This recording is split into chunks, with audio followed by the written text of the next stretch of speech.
कि हिंदू राष्ट्र हमारे बने, कि हमारे किसी का धर्म का हिंदुस्तान में किसी का पैदाइश है, लेकिन ऐसा नहीं। जो पूरे भारतवर्ष में है वो पूरा सब हिंदू है। हिंदू राष्ट्र हमारा होना चाहिए। राम को इस बात से सबूत देना कि राम भारत के हैं। आजादी के बाद कानून व्यवस्था, शिक्षा और राजनीति किसके पास गया? जिनके पास गया मैं बता देता हूँ, कांग्रेस वाला। दो लोगों के पास नहीं, आपके जो भी कानून व्यवस्था है, शिक्षा है और राजनीति। अब क्या हुआ देखिए, आजादी से लेकर अभी तक हिंदू 80% है, पहले 100% 80% जी, वो 1% थे 20% वो बढ़ रहे हैं। हम आप क्या पढ़ते हैं? Akbar the great. क्यों भाई? देश आपका है, सब कुछ आपका है, आप पढ़ रहे हैं Akbar the great, Babur the great. ये कहाँ से है? जो संत खुद दावा करता है समाज की सुरक्षा का, क्या उसको भी सुरक्षा की आवश्यकता है? कांग्रेस लेफ्ट एंटी हिंदू, मंदिरों के ऊपर टैक्स है, मस्जिदों पे नहीं है। क्या अभी बीजेपी के राज में मंदिरों पर टैक्स नहीं है? तो आप ये कहना चाहते हैं कि बीजेपी फिर हिंदू सपोर्टर में? आज उन्हीं के सरकार में गायों की तस्करी हो रही है।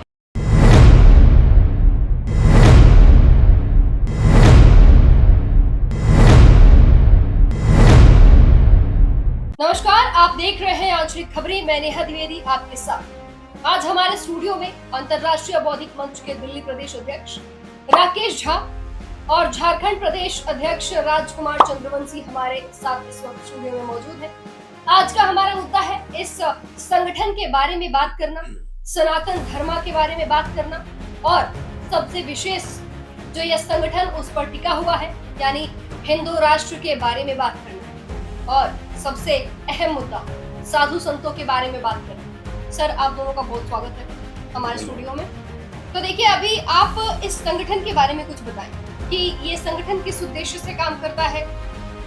हर प्रदेश में इसके एक विंग्स है, तो एक्चुअली इसका मकसद क्या है काम करने का? जी सर। सबसे पहले मैं बता दूं, मैं राकेश झा जी, दिल्ली प्रदेश अध्यक्ष अंतर्राष्ट्रीय संत बौद्धिक मंच। ये जो हमारी संस्था है, ये संस्था 2004 से चल रही है, तो लगभग मैं 1 साल पहले की।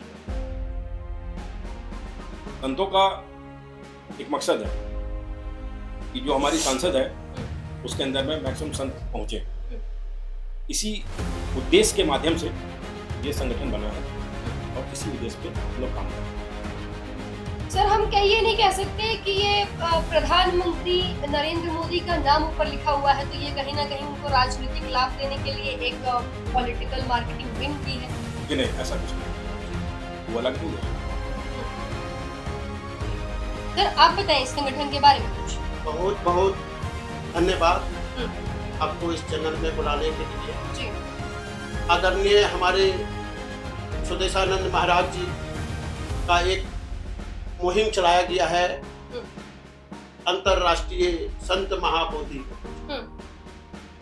जो हम सनातनों का, बेटियों का, नारियों का मान सम्मान, शिक्षा पे जो हमारी नदियां जो गंदी पड़ी है, जो हर जगह हमारे गौ माता जो हम कहते हैं कि राष्ट्र कल उनको हमारे दर्जा देना चाहिए, उसके ऊपर में जो हमारे मंदिर है, छोटे छोटे जगह में जो हमारी माँ बहन जो नादान है, जो जानते नहीं अभी कि हमारी धर्म क्या है, हमारी मन मुद्दा, हमारे जो पूजा करने का संस्था जो है वो हमारी क्या करती है, इस विषय पर लेके हम हर ग्रामीण तक, जिला से लेके स्टेट, जिला, प्रखंड, पंचायत, ग्राम तक हम लोग लेके जा रहे हैं अंतर्राष्ट्रीय संत महाबोधि मंच का।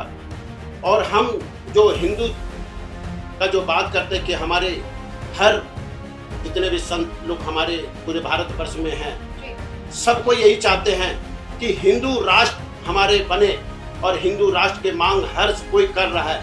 लेकिन हिंदू राष्ट्र मांग करने से पहले हमारी कई संख्या लोग यहाँ पे भारतवर्ष में हैं, जो कुछ लोग नहीं चाहते हैं कि हमारे भारत में हिंदू राष्ट्र बने। लेकिन हमारे जो संत महाराज जो लोग हैं, सब चाहते हैं कि नहीं, हिंदू राष्ट्र हमारा हिंदू का है। आज हमारे पूरे भगवान की जो जितने भी जन्म हुई है, सब हमारे भारतवर्ष में जन्म हुई है। अदर जात का जो हमारी दूसरी जो संख्या है वो हमें बताए कि हमारे किसी का धर्म का हिंदुस्तान में किसी का पैदाइश है, या इस अगर पैदाइश है तो सिर्फ एक तो राम लक्ष्मण सीता, कहीं भी उठा के देख लीजिए हमारा ही पूरे भारतवर्ष में मेरा ही नाम आता है कि हिंदुस्तान में हिंदुओं का भगवान बसते हैं पूरे जन जन पे। लोग चाहे जो भी माने अपने को कि हम ये नहीं हूँ मैं दूसरा हूँ, लेकिन ऐसा नहीं, जो पूरे भारतवर्ष में है वो पूरा सब हिंदू है। इसलिए मैं हमारे संत साधु लोग का कहना है कि हमारे भारत में जब हमारे देवता सब चीज जब हमारे हिंदू का है तो हिंदुत्ववाद पार्टी क्यों नहीं बने, हिंदू हमारे राष्ट्र घोषणा क्यों नहीं करे, हिंदू राष्ट्र हमारा होना चाहिए। हिंदुओं को सबसे ज्यादा सपोर्ट करने वाली पार्टी आरएसएस, उसके प्रमुख मोहन भागवत कहते हैं कि हिंदुस्तान पहले से ही हिंदू राष्ट्र है, इसको किसी आधिकारिक बयान और प्रामाणिकता की कोई आवश्यकता नहीं। तो आप किस मुहिम के थ्रू हिंदुस्तान को हिंदू राष्ट्र बनाने में लगे हुए हैं, क्यों?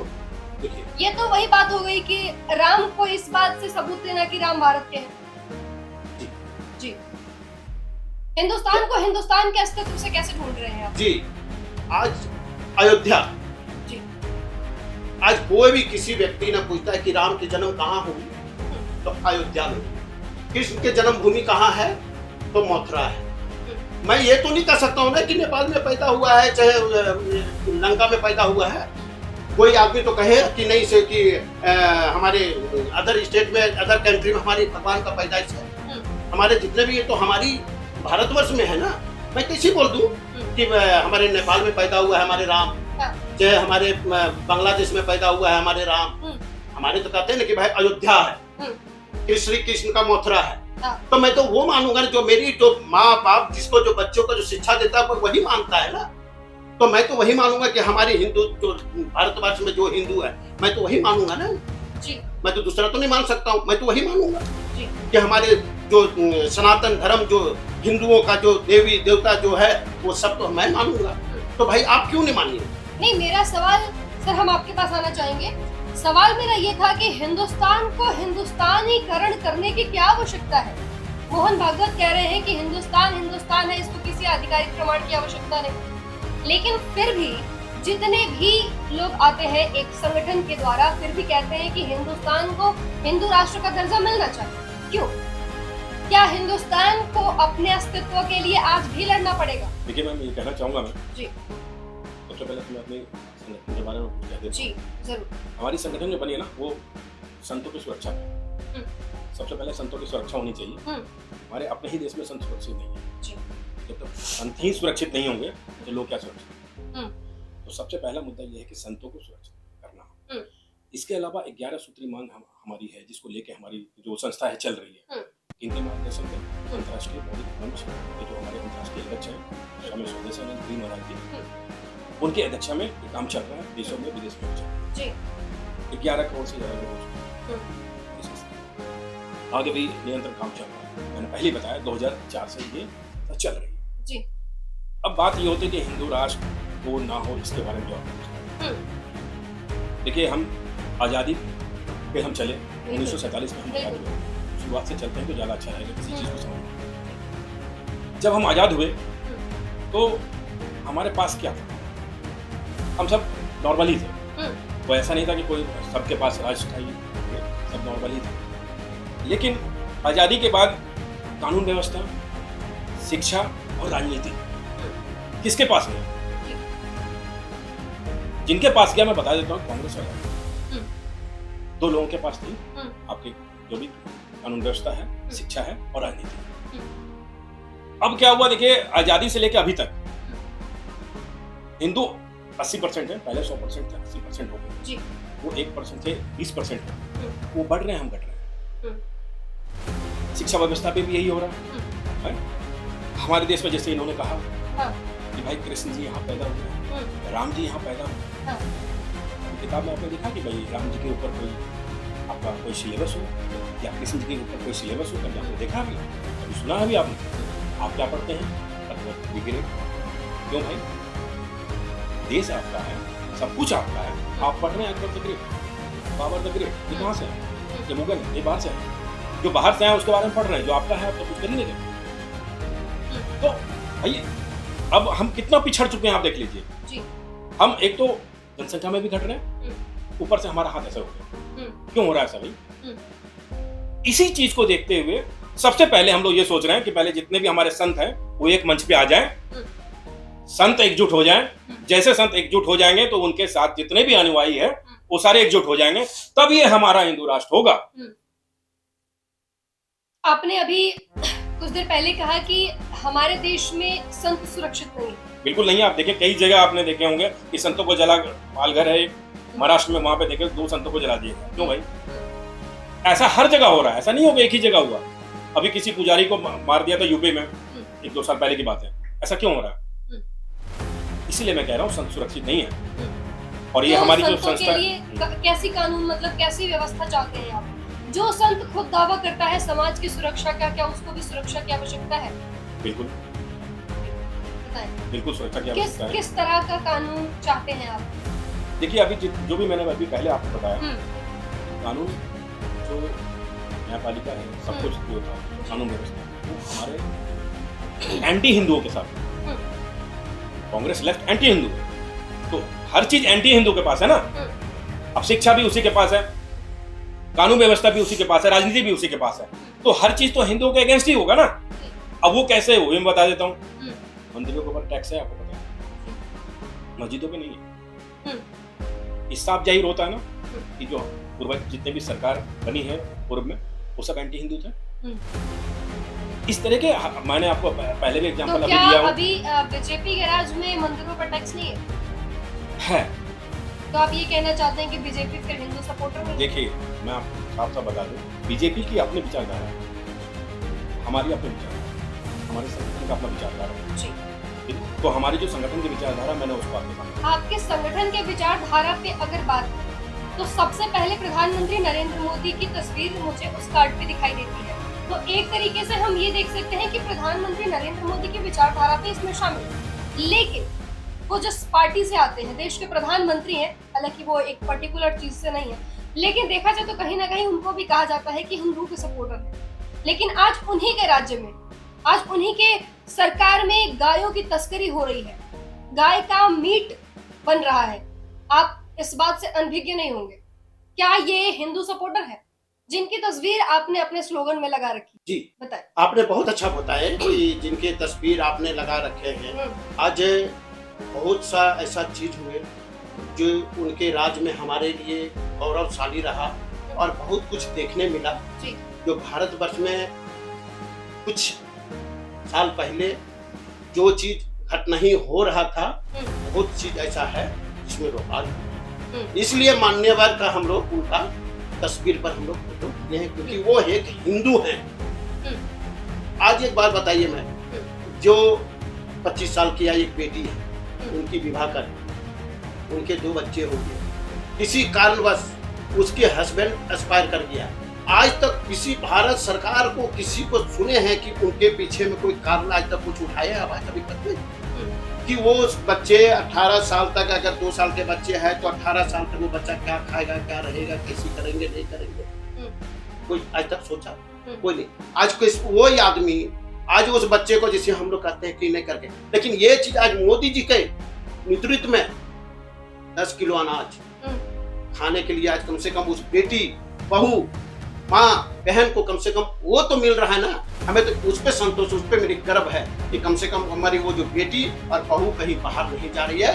10 किलो अनाज में अपना बच्चों को भी पाल रहा है, स्कूल में शिक्षा भी दिलवा रहे हैं, सब चीज करके अपना बच्चों के पेट पोषण कर रहे हैं, वो भरण पोषण कर रहे हैं। इस बात से सहमति है? एकदम सहमति। इसलिए मैं चाहता हूँ, सवाल आपसे अभी भी वही है, सवालों से घुमाइए मत। नहीं घुमा नहीं रहा हूँ, सवाल अभी भी आपसे वही है। क्या हिंदुस्तान में गाय को गौ माता का दर्जा दिया गया है? हमारी वो माँ है, हम उनका भी दूध पीते हैं। तो क्या आपको नहीं लगता कि प्रधानमंत्री नरेंद्र मोदी को एक पहल गौ तस्करों के लिए भी करनी चाहिए? कई जगह आज सवाल आपसे नहीं, आपको मैं दिखा रहा हूं। सवाल तभी उठता है जब आप अपना फोटो लगाते हैं प्रधानमंत्री। हाँ, मैं आपने अभी कहा कि वो हिंदू है इसलिए आपने फोटो लगाया है। हिंदू तो हम भी है, हमारा भी लगा दीजिए। आपका भी वो नेतृत्व होगा। आज जैसी कई यूपी में कई जगह हिंदू होना अनिवार्य है सर, हिंदू होना काफी नहीं है। हिंदू होते हुए मानवता रखिए। आपकी कहना अनिवार्य है, बहुत अच्छी बात रखिए, मानवता रख रहा हूँ। आज कई जगह माननीय हमारे योगी आदित्यनाथ जी ने कई जगह जो यूपी में जो कई जगह खोल रखे थे, गाय कटने वाला जी जो दुकानें खोल रखे, कई जगह हमारी योगी सरकार ने ही बंद किया है जी आज की डेट में। तो ये तो हमें कुछ ने तो हमें समझ में तो आ रहा है ना कि हमारी कुछ भी हमारी योगी महाराज ने कि कम से कम ये चीज को रुकावट किए है। इस बात से आप बिल्कुल भी नकार नहीं सकते हैं कि आज भी हाँ आज भी हो रहा, मैं 10 नकार नहीं साल हूं से मैं। ऊपर हो रहे हैं जी बीजेपी को इस पूरे देश में और लगभग सारे राज्य में। जी यूपी के मुख्यमंत्री योगी आदित्यनाथ के राज में भी कई गौ तस्करों को देखा गया है, लेकिन उनके खिलाफ सख्त कोई भी कानून नहीं बनाया गया। आप साधु संतों के लिए मांग करते हैं कि साधु संतों के साथ हिंसा हो रही है, उनके लिए कानून हो। वो बोल सकते हैं, वो रो सकते हैं, लेकिन उन बेजुबान पशुओं का क्या जिनको नाले में ले जाके काट दिया जाता है और हमारे ही हिंदू भाई बहन उसको खाते हैं, लेकिन उसके बावजूद भी कोई भी उच्च पदाधिकारी जुबान खोलने के मूड में नहीं होता। और आप कहते हैं कि हिंदू राष्ट्रों का बढ़ावा। ये आप जो बोल रहे हैं जी तो ये थोड़ी सी गलत बोले कि हमारे हिंदू भाई लोग खा रहे हैं। बिल्कुल खा रहे हैं। मैं मैं आपके सामने ऐसे कई तस्वीर दिखा सकती हूँ, कई प्रूफ दे सकती हूँ मैं आपको हाँ। जो खा रहे हैं। नहीं तो मेरे आज तक मेरे ऐसी समझ में तो मेरा आज तक तो मेरे झारखंड में, मैं झारखंड प्रदेश के अध्यक्ष हूँ और मेरे स्टेट में ऐसा तो आज तक नहीं है कि कोई आदमी हमारे हिंदू होते हुए में जी जो हमारी हमारी को बीजेपी की सरकार वहां पर नहीं है, वहाँ गठबंधन की सरकार है। लेकिन आज तक ऐसा मेरा नहीं हुआ वहां पर कि किसी हिंदू ने वो सब काम कर रहा हो और उसका कोई सेवन कर रहा हो। मैं ये चीज को मैं अपने तरफ से मैं अब हालांकि दिल्ली में सर आप देख रहे होंगे जी। तो मैं नहीं जानता हूँ, पहले हमारी दिल्ली में सरकार बीजेपी की नहीं थी, उस टाइम पहले चल रहा होगा। आज हमारी दिल्ली में सरकार में आई हुई है बीजेपी की। जी मैं तो समझ गई, मैं आपकी बात को समझ गई। सर मैं आपके पास आऊंगी, इसी सेम क्वेश्चन के साथ आऊंगी। देखिए कहा जाता है कि गौ तस्करी रोकिए। मैं अक्सर देखती हूँ जब सरकार नवरात्रि आती है, चाहे कोई भी हिंदू पर्व आता है, उस वक्त बूचड़खाने बंद कर दिए जाते हैं। जब अगस्त का महीना चल रहा होता है, सावन चल रहा होता है, तो बूचड़खाने बंद कर दिए जाते हैं, मांस मच्छी की दुकानें बंद कर दी जाती हैं। क्या आपको ये नहीं लगता कि जो वर्तमान में सरकार है वो कहीं ना कहीं इस बात को बढ़ावा दे रही है कि सिर्फ ये 7-8 दिन 10 दिन बंद करो, उसके बाद से आप खुलेआम चलाओ? बताएं सर, क्या आप इस बात से इत्तेफाक रखते हैं कि आपको बेजुबान जानवरों के लिए भी आवाज उठाना चाहिए साधु संतों के बाद? बिल्कुल। तो हमारी जो सबसे पहले मैं बताऊं, जो हमारी 11 सूत्री मांग जो लेके हमारे जो महाराज जी हैं वो चल रहे हैं, उस 11 सूत्री मांग में ये भी है गौ हत्या रोकना, गौ माता को राष्ट्रपिता बनाना। ठीक है, हमारा कहने का मतलब ये है जो देश में जो शासन है, आप जो कह रहे हैं कि भाई सरकार है, एक्चुअली वो एनडीए सरकार, तो जो बीजेपी की सरकार और एनडीए की सरकार में थोड़ी फर्क है, ये आपको मानना पड़ेगा, क्योंकि बहुत सारी पार्टियां होती तो उनका भी अपना दबाव होता है। तो मैं तो यही कहूँगा कि जैसे आप योगी जी को देख रहे हैं, जहाँ भी कोई घटना घटित होती है तो तुरंत एक्शन क्यों लिया जा रहा है आपको पता है? क्योंकि वो मैं बताना चाहूँगा पहले ये है कि वो है घटना होने के बाद एक्शन, वही मैं बता रहा हूँ, जब ये घटनाएं बार-बार हो रही हैं तो उसके खिलाफ कानून क्यों नहीं? अब आप देखते होंगे कि बहुत सारे लोग ऐसे हैं जो कल राइफल लेके चलते थे, आज तख्ती लगा के चल रहे हैं कि भाई मैं सुधर गया हूँ, मैं सब्जी बेच रहा हूँ, मुझे मतलब हो रहा ना ऐसा? क्यों हो रहा है? कुछ काम हो रहा है तभी तो, कुछ एक्शन लिया जा रहा है तभी तो। पहले कोई एक्शन लिया नहीं जाता, पहले आओ मारो काटो लेके चलो, यही चल रहा है और यही सिद्धांत पे आज तक भी चल रहे हैं लोग। ऐसा नहीं कि नहीं, बहुत सारे राज्यों में आज तक भी चल रहे हैं। तो इतना जल्दी आप कहेंगे कि सब कुछ हो जाए तो नहीं हो सकता। तो हम एक इस बीच सर वापस लौटेंगे, थोड़ा सा एक छोटा सा ब्रेक लेंगे, उसके बाद हम फिर लौटेंगे। बने रहिए हमारे साथ।